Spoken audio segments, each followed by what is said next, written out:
بسم اللہ الرحمن الرحیم۔ دوستوں برخوردارو، پارک میں جانے لگوں تو آپ بھی تشریف لے آئیں، پھر وہاں جا کر اللہ کی مہربانی سے واک کریں گے، جاگنگ کریں گے، ورزش کریں گے، پھر صحت بنے گی۔ تو یہ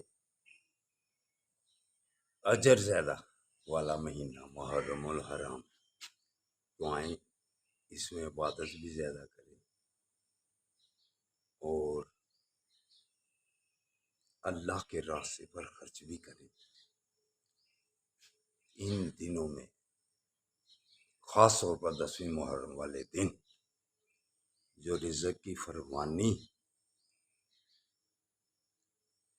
لوگوں پر کرے گا، اپنے اہل و یال پر کرے گا، اللہ پاک اس کا رزق زیادہ کر دے گا۔ دوستو، یہ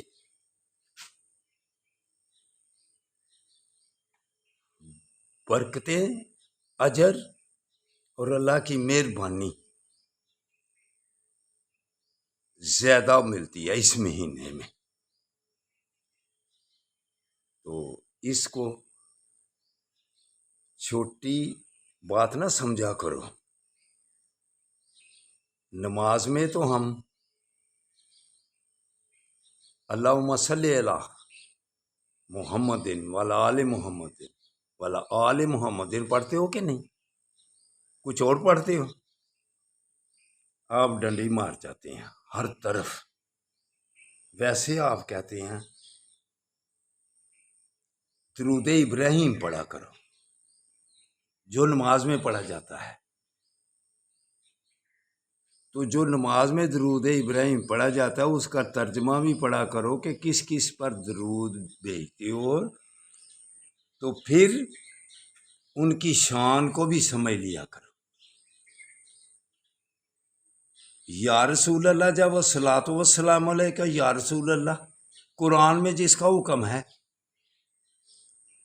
کہ درود بھی پڑھا کرو اور سلام بھی پڑھا کرو، ادھر آپ کے دل میں کوفت آ جاتی ہے یا کہنے سے، تو السلام علیکہ یو نبیو اس کا مطلب بھی کیا کرو۔ یہ بھی آپ نماز میں پڑھتے ہیں، تو السلام علیکہ یو نبیو، تو الصلاۃ والسلام علیکہ یا رسول اللہ، یہ ترجمہ ایک ہی ہے۔ تو ہر طرف تھوڑا سا بغض رکھنا اور اس میں عقیدت و احترام میں کمی کرنا، اس سے باز آ جاؤ۔ قیامت والے دن جانا تو نبی کریم صلی اللہ علیہ وسلم کے قدموں میں ہے، تو آج سے ہی کیوں دل میں اپنی مرضی سے ترجمے کرتے ہو اور اپنی مرضی سے الفاظ استعمال کرتے ہو؟ وہاں بھی اللہ نے نبی کریم صلی اللہ علیہ وسلم جو حقیقت کی دنیا شروع ہونی ہے، وہاں آقا صلی اللہ علیہ وسلم کے قدموں میں بھیج رہے ہیں سب کو۔ وہاں جو جا کے تڑف تڑف کے جاؤ گے تو اللہ نے صحت تندرستی دی ہوئی ہے، سانس دیے ہوئے ہیں، یہاں کیوں تڑفنا لگ گیا ہے؟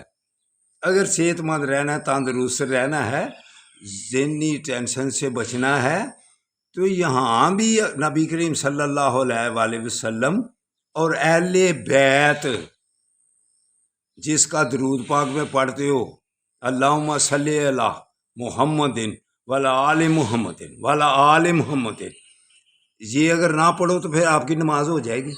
نماز میں تو بار بار کہتے ہو ہیں، تو ویسے جب بات کرنی ہو تو پھر اہل بیت کو اتنی اہمیت دل میں بہت زیادہ، تو تب پھر چین ملے گا۔ سمجھ آ گئی ہوگی بات کی؟ اس لیے خبردار ان کی شان میں ذہن میں تھوڑی سی بھی کمی لانا اور کسی یزید کے ساتھ ملانے کی کوشش کرنا ورنہ انجام یزید کے ساتھ ہوگا۔ شہزادوں کی جنگ کہنے والوں ہوش کرو، نماز میں آل ابراہیم کہتے ہو تو ویسے ہیں یہی امام حسین رضی اللہ تعالیٰ عنہ نے وہاں جنگ کے وقت واز کیا تھا کہ نماز میں ہمارا ذکر کرتے ہو اور ہمیں شہید کرتے ہو۔ وہ شہید کرنے والے ہیں تو آپ شہید کی تائید کرنے والے ہیں۔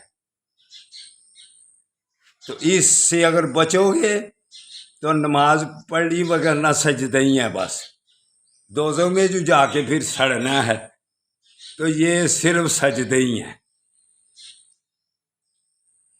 چلو آ جاؤ پارک میں، اللہ کی مہربانی سے اپنے آپ کو تندرست اور توانا کریں ہیں تو بات وہی اچھی ہوتی ہے جو اللہ اور اللہ کے حبیب کو پسند ہو، جو ان سے ناپسندیدگی آ جائے ان کو، تو پھر آپ کی نمازیں صحیح ہوئیں گی۔ انہوں نے قسم کھا کر فرمایا ہوا ہے کہ جس نے میری اہل بیت سے بغض رکھا اس ذات کی قسم جس کے قبضہ قدرت میری جان ہے وہ دوزخی ہوگا۔ تو دوزخی بننا ہے، دوزخی بننا ہے، جنتی بنا۔ اللہ پاک آپ کو شعور دے، آپ کو عقل دے۔ السلام علیکم ورحمۃ اللہ وبرکاتہ۔